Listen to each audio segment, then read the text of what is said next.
crafty friends, it's Sharon Luska here from My Crafty Greetings, and it is Scrappy Tails video time.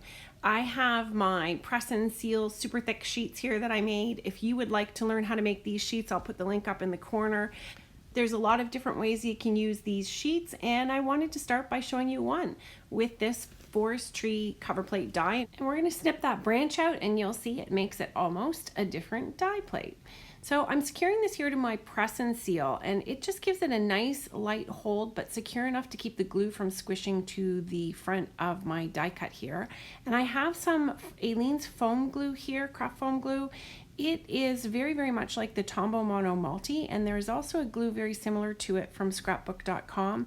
When you apply these glues, after they have dried, they leave a sticky residue, almost like ATG or tape runner. It has that same kind of consistency. I'm just going to zip on some art glitter glue around the outside. I just like how stiff that makes the outside border. And then what we're going to do is we're going to take our second layer, because I want to thicken this up. It's only 80 pound Neenah Solar White. We're going to take that second layer and we are going to line it up and secure it on top. And that press and seal is holding all of the branches nice and still underneath. It's keeping it flat and straight so that it comes out perfectly. And it's also going to allow me to poke the branches that aren't meeting up well together on top of the branches that are stuck to the press and seal super thick on steroids sticky sheet here. So I've just got a pokey tool and I'm sticking those together, and now I'm going to add some pressure onto those branches so that that glue and its tackiness can meet together and fuse those branches to each other and make them nice and thick. Very gently I'll peel one side then the other, and isn't that fantastic? Okay, let's cut some thin strips from silver here. We're going to make a nice frame. This is the hole that's left from that A2 cover plate die, and I love it out of a 5x7 piece of paper, and I've actually cut the trees out and used these frames for many other things. It works perfectly because it leaves your border at the bottom to put a sentiment on, which we will do later, but I'm going to actually stick that little forest back in here once we get these little silver pieces adhered. Now the reason I'm doing this is I don't want to waste a 5x7 sheet of silver paper and just cut a hole out of the middle to make a little tiny slim frame. So if you just run yourself a little bead of glue around the outside of that frame and then hold it over top of a thin cut piece of silver paper, you can slide it into place because the glue will give you a little slip and slide and get it secured, and you can have this beautiful little reveal of silver. And we'll just use my totally messed up acrylic plate here to hold that in place. But that little frame of silver is just going to add some beautiful detail, and nobody will ever know that you only used thin scraps of silver. Now I have a second frame here that I took the other cover plate piece from. It's Neenah Solar White 80 pound, and so I want to put these two frames together so that it makes one thicker frame, and it's going to secure my silver pieces in place really well and allow me to pop this up with some foam tape later on and not have it be bendy. Underneath there I have a pearlized piece of paper, and here we are cutting that branch off. You can do that with these dies. You can do that with any of your dies. I promise you they're not going to scream and cry. They will go along happily and allow you to cut them. Now I'm just got a paper scrap here, also Neenah Solar White 80 pound, and I'm cutting some wiggles in it so I can make kind of some hills. This is always a good thing to use those scraps that you have from your 5x7 offcuts. And I'll add some art glitter glue to these. I like to cut a couple curves, and then that way I can slide them around and flip them over and see what works best.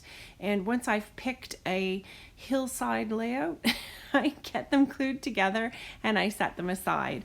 While that's drying, I've got a bunch of Distress ink cubes here in rainbow colors, and I'm applying that to that pearlized sheet of paper.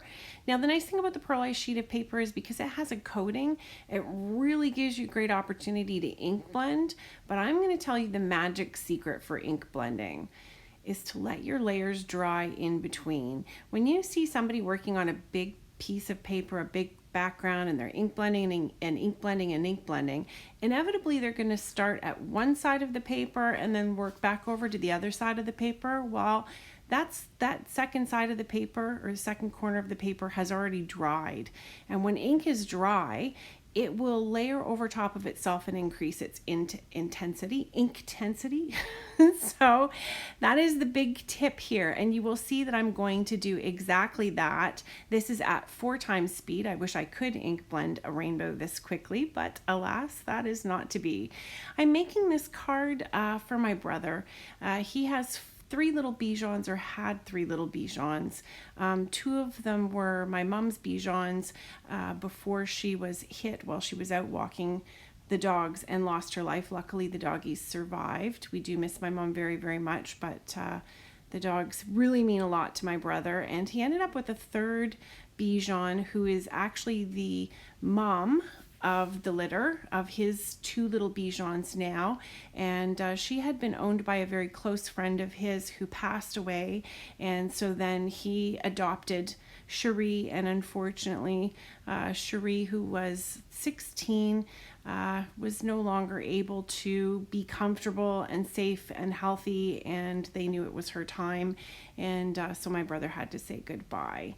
And he's quite heartbroken right now, and my heart's hurting for him also. So I wanted to send him this. Now I've just smeared on a little bit of blue above and below the rainbow, and you can see I left a little gap above the purple there, because rainbows typically do have a bit of a glow on the very top portion. And I'm kind of wiggling this around to see where this little tree scene is going to look the best and where my hills will look best. And once I blop on some ATG here to hold this in place, then I can go ahead and get my stamp set out and get a sentiment on. And this is a scrapbook.com little stamp set, and it's perfect for pet bereavement. I use it quite a bit, and I have a lady who's got a grooming business who actually, I made this card style for her, but I was hoping she wouldn't mind me showing it to you today. So I'm just putting a couple little pieces of post-it note here so that once my trees are gone, I can still see where this little sentiment is meant to go, so that I can line it all up again the same way. But what I am going to do is just take a piece of packaging from a stamp set, and that is wall safe tape or low tack tape from Scotch, and then I'm going to stamp it down and make sure that that is in alignment for where I need it to be and that it looks good, and it does. Okay, so a smart stamper also would have made sure that the rainbow was dry and that powder was applied to the rainbow before she stamped, and alas, I did not think of it. So this did fan out a little bit. This text did start to run a tiny bit, and yeah, it just went on from there. So I got bloopers on the inside of my card that I stamped, and I've got some paw prints here that I'm just gonna add over top.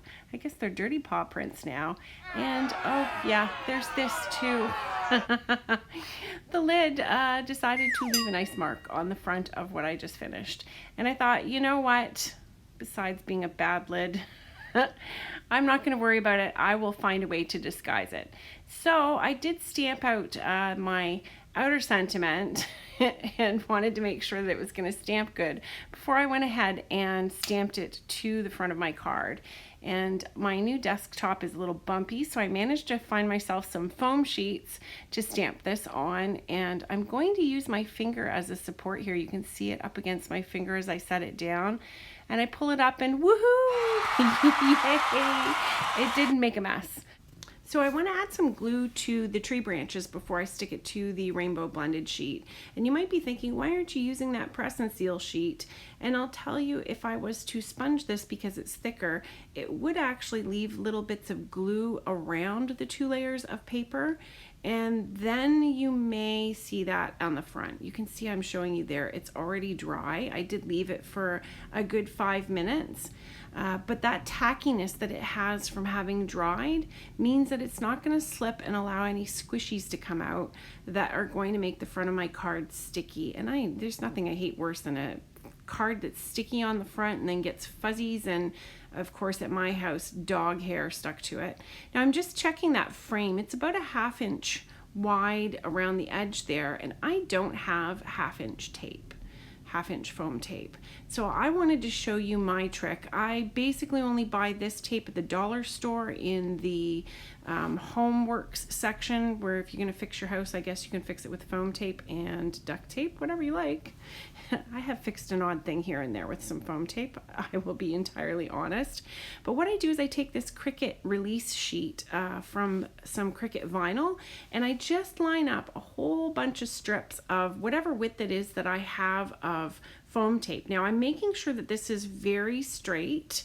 So I'm cutting this edge off, and I can save these little pieces here. See, now I've got like little thin strips that I can use. But I want to make sure that I'm lining this up so that each of the tape pieces that I cut are very straight. And because I have release film on both sides, it's not sticky. It doesn't make my blade sticky. I'm not fighting it to cut it. And I can cut a whole pile of these and put them in like a little pencil case and save them, so I have them handy anytime I need a skinny strip.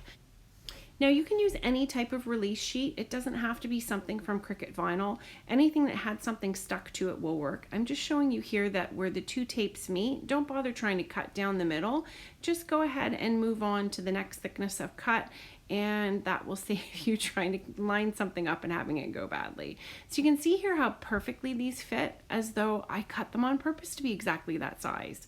And I do like the fact that when I'm lining up those pieces that are meant to tuck in tight, I can set them down and measure them against the gap and then cut it, take the release off the back and add it in.